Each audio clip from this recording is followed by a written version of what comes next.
So all the design came from imagination of human beings. So the building looked like organic life.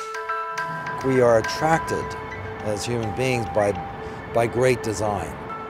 People are proud to live in a building that makes an architectural statement. An architect is an artist. I think people enjoy the work of artists. It's pretty obvious that people are into design. Good design not only sells, but it sells at a premium in the marketplace.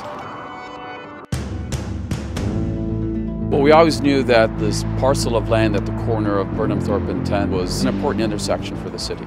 The location is center ice within Mississauga. The developers had wanted to do something very special. We felt that the highest and best use would be a residential building. And so one day I happened to be golfing with Ed Sajaki. I said, Ed, what about an international design competition? And we were very excited when they said they were giving consideration to going to an international design competition. My staff fully embraced this idea. I was excited about it. The staff was excited about it when we heard what Fernbrook and Citizen were going to do with an international contest. It was an idea that took on a life of its own. None of us could have anticipated the response that it would receive, not only from the city of Mississauga, but globally. Something new in architecture. In Mississauga. Il condominio dovrebbe diventare il simbolo.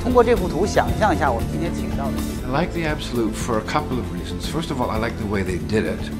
The fact that there was a competition. I've never heard of such a thing. No one believed that a private sector company would ever do that, expose themselves in such a fashion. Not only did it bring this cross-section of designs from all over the world, it brought attention to the project on a global scale. And it wasn't long before we received well in excess of 600 registrations. And from there, we received 92 submissions. We never expected to have such a result. We were overwhelmed.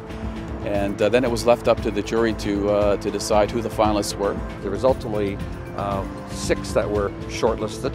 We kept the finalists under wraps up until the time of the presentation to the public, and we had a ceremony at BCE Place. The finalists were then presented to the public. That same exhibit was basically taken on a bit of a road show.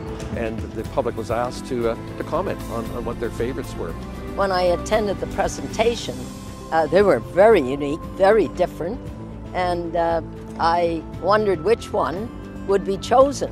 I remember one day we got an email, but when I opened, I saw congratulations.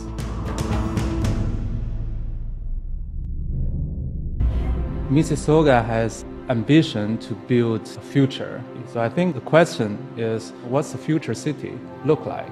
In the high-density urban context, we should introduce nature. So I was quite sure our tower shouldn't be another memorial or symbol for the strength or power. We should introduce this beautiful curve, the softness. I think it is trying to connect with nature and to be at one with nature, the ebb and flow of life. I like the way it changes as you move around it. The view is slightly different. So the building looked like organic life. When this one was chosen, I wondered, can it be built? From the very beginning, there was a lot of doubt in the community as to whether or not this would ever get built. I was extremely confident with our partners at Citizen and our construction crew at Dominus, and the consultants that we hired were number one. But it was also important to have a local architect, and so we ended up pairing Yang Tsong Ma with a local firm. Transfer into the lobby. It was my task to kind of bring it into the real world and to figure out, in conjunction with the structural engineer, how we're going to make it stand up. In order to eliminate thermal drip, to isolate the balcony. I wanted us to be true to the original design, and I made that very clear to the design team from the very start. Consultants are an integral part of any project, but on this one in particular, because it was such a complicated building, there were daily meetings.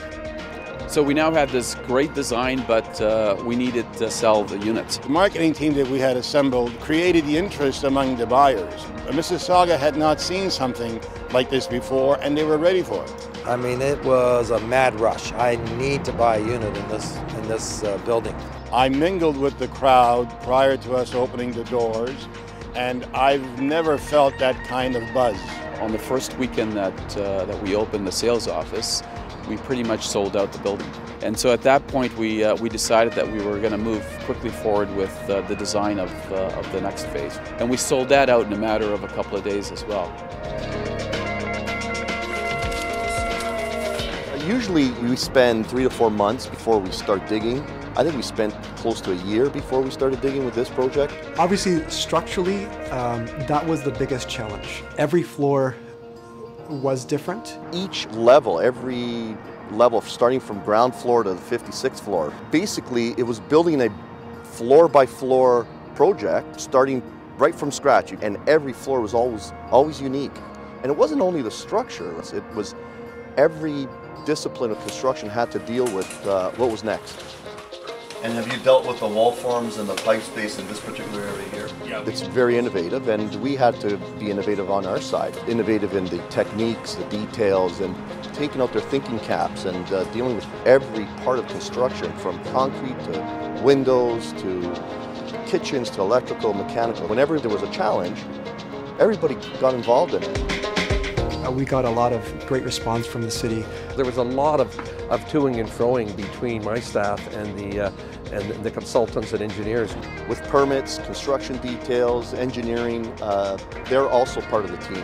In hindsight, without that involvement and without that interest, again, projects like this won't happen. Everyone worked together to make the building happen. It very much is true to the architectural intent that Yan Song Ma had when he first made his submission. Many people thought we would fail, but here it is. In your career, you only get, I think, probably only one time in your lifetime that you're going to build something like this, and it was something that we wanted to all do.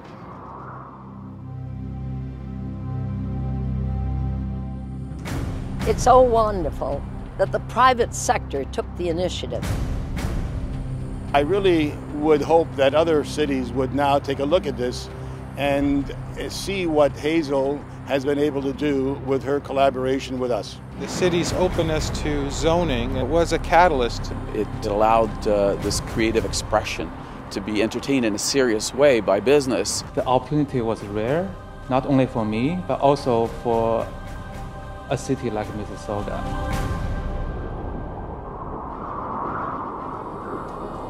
As modern architecture goes, one of the finest buildings in the world. I mean, and it's being acknowledged that way. These buildings are helping to shape that image for Canada. The absolute is the most striking condo design that I've seen in my time at the Star. Mississauga now has a skyline, and it's punctuated by these spectacular buildings. And I think that shapes the image that we have abroad. Everybody in our team is so proud of this program. The outcome is worth every sleepless night.